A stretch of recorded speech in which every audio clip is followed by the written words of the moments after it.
മക്കളെ, Jerusalem prayer ലൈനിലേക്ക് വന്നുകൊണ്ടിരിക്കുന്ന വചനത്തിൻ്റെ സ്നേഹിതരായ മക്കളെ ഓരോരുത്തരെയും, ഓരോ കുടുംബത്തെയും, ഓരോ പ്രാർത്ഥനാ ഗ്രൂപ്പുകളെയും ഈശോയുടെ കരങ്ങളിലേക്ക് ഞാൻ സമർപ്പിക്കുകയാണ്.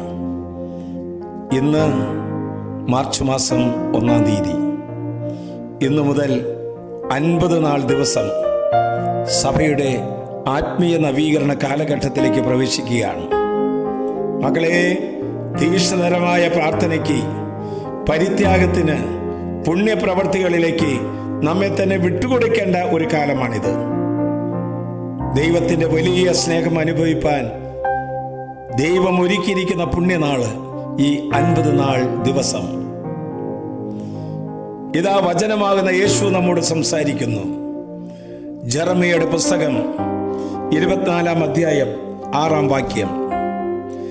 ഞാൻ അവരെ കടാക്ഷിച്ച് അവർക്ക് നന്മകൾ വരുത്തും, ഞാൻ അവരെ പണിതുയർത്തും, നശിപ്പിക്കുകയില്ല. മക്കളെ, ദൈവവുമായുള്ള ബന്ധമാണ് പ്രാർത്ഥന. ഉന്നത ശക്തിയോടുള്ള ഒരു ബന്ധമാണത്. അതുകൊണ്ട് തന്നെ നമ്മോട് ഏറ്റുമുട്ടുവാൻ തിന്മയുടെ ശക്തികൾക്ക് സാധിക്കുകയില്ല. പ്രാർത്ഥന ഒരു വലിയ നിക്ഷേപമാണ്. നാം നടത്തുന്ന ഓരോ പ്രാർത്ഥനയും പാഴായി പോകുകയില്ല എന്ന് യേശുവിൻ്റെ നാമത്തിൽ എൻ്റെ മക്കളെ ഞാൻ അറിയിക്കുകയാണ്. ഹൃദയത്തിൻ്റെ ചികിത്സയാണ് പ്രാർത്ഥന എന്ന് ദൈവവചനം നമ്മെ ഓർമ്മപ്പെടുത്തുന്നു. എളിമയോടെ പ്രാർത്ഥിക്കണം, വിശ്വാസത്തോടെ പ്രാർത്ഥിക്കണം, ത്യാഗത്തോടെ പ്രാർത്ഥിക്കണം, അനുസരണത്തോടെ പ്രാർത്ഥിക്കണം. പ്രാർത്ഥനയിൽ രോഗികൾ സൗഖ്യം പ്രാപിക്കും. ഈ സമയം ക്യാൻസർ രോഗികളെ കർത്താവ് തൊട്ട് സുഖപ്പെടുത്തട്ടെ. ഈ സമയം ട്യൂമർ രോഗികളെയും, നാളെ ഓപ്പറേഷൻ നിശ്ചയിച്ചവരെയും അത്ഭുതകരമായ വിധത്തിൽ സൗഖ്യങ്ങൾ ഉണ്ടാകട്ടെ. പഠിക്കാൻ ക്ലേശിക്കുന്ന കുട്ടികൾ, പഠിച്ചിട്ട് ഓർമ്മ കിട്ടാത്തവര്, പരിശുദ്ധാത്മാവ് വന്ന് ഇപ്പോൾ തൊടുകയാണ്. വലിയ ദേഷ്യമുള്ളവര്, കോപമുള്ളവര്, വൈരാഗ്യം, വാശി എന്നുള്ള മക്കളെ ദൈവത്തിന്റെ പരിശുദ്ധാത്മാവ് ഇതാ ഇപ്പോൾ തൊട്ട് അവരെ സ്നേഹസമ്പന്നരാക്കി മാറ്റുകയാണ്.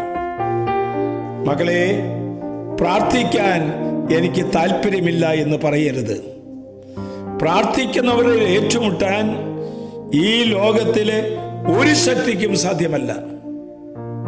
പ്രാർത്ഥന സ്നേഹത്തിലേക്കും സൗമ്യതയിലേക്കും സന്തോഷത്തിലേക്കും വിജയത്തിലേക്ക് നയിക്കും. പ്രാർത്ഥിക്കാൻ സമയമില്ലെങ്കിൽ നീ നിന്റെ ജീവിതത്തെ തകർക്കുകയാണ് മോനെ, മോളെ. ദൈവത്തെ മാറ്റി നിർത്തിക്കൊണ്ടുള്ള ഒരു വളർച്ചയെയല്ല. പ്രാർത്ഥിക്കാൻ സമയം ഇല്ലെങ്കിൽ നീ നിന്റെ ജീവിതത്തെ തകർത്തു കളയും. മകളെ, ദൈവത്തെ മാറ്റി നിർത്തിക്കൊണ്ടുള്ള വളർച്ചയല്ല. കുരിശിന്റെ വഴി ഇന്നു മുതൽ ആരംഭിക്കുക. തിരുസഭയുടെ വളർച്ചയ്ക്ക് വേണ്ടി, പാപികളുടെ മാനസാന്തരത്തിന് വേണ്ടി, കുടുംബങ്ങളുടെ അഭിവൃദ്ധിക്ക് വേണ്ടി, വ്യക്തികളുടെ വിശുദ്ധീകരണത്തിന് വേണ്ടി, വിദ്യാർത്ഥികളുടെ ഉന്നതമായ പഠന പരീക്ഷാ വിജയത്തിന് വേണ്ടി ഇന്നു മുതൽ അച്ഛൻ്റെ വഴി പ്രാർത്ഥിക്കുക.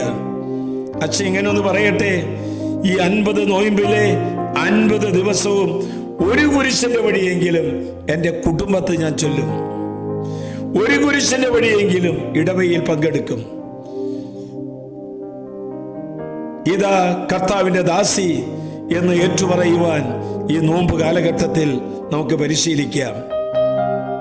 നമ്മെ പണിതുയർത്തുന്ന, നമ്മെ നന്മയുടെ പൂവാടിയാക്കി മാറ്റുന്ന കുരിശിന്റെ വഴി ഒരു ജീവിത പ്രാർത്ഥനയാക്കി മാറ്റുവാൻ ദൈവം ഇടവരുത്തട്ടെ. ആശ്വാസപ്രദമായ രാത്രി, പ്രതീക്ഷാനിർഭരമായ പ്രഭാതം, സൽപ്രവർത്തികൾ നിറഞ്ഞ ദിവസം നൽകി അവിടുന്ന് നമ്മെ അനുഗ്രഹിക്കട്ടെ. നമ്മുടെ കർത്താവ് ഈശോ മിശിഹായുടെ കൃപയും പിതാവായ ദൈവത്തിൻ്റെ സ്നേഹവും പരിശുദ്ധാത്മാവിന്റെ സഹവാസവും പരിമളവും നാം എല്ലാവരോടും, ഈ പ്രാർത്ഥന ലൈനിൽ പങ്കെടുത്തുകൊണ്ടിരിക്കുന്നവരും ഇത് ഷെയർ ചെയ്യാൻ കൊതിച്ചിരിക്കുന്നവരുമായ അവരിൽ നിന്ന് അവരിലേക്ക് ഒരു വലിയ പ്രവാഹമായി ഈ പ്രയർ ലിങ്ക് കത്തി പടരട്ടെ എന്ന് പ്രാർത്ഥിക്കുന്നു. ഇപ്പോഴും എപ്പോഴും എന്നേക്കും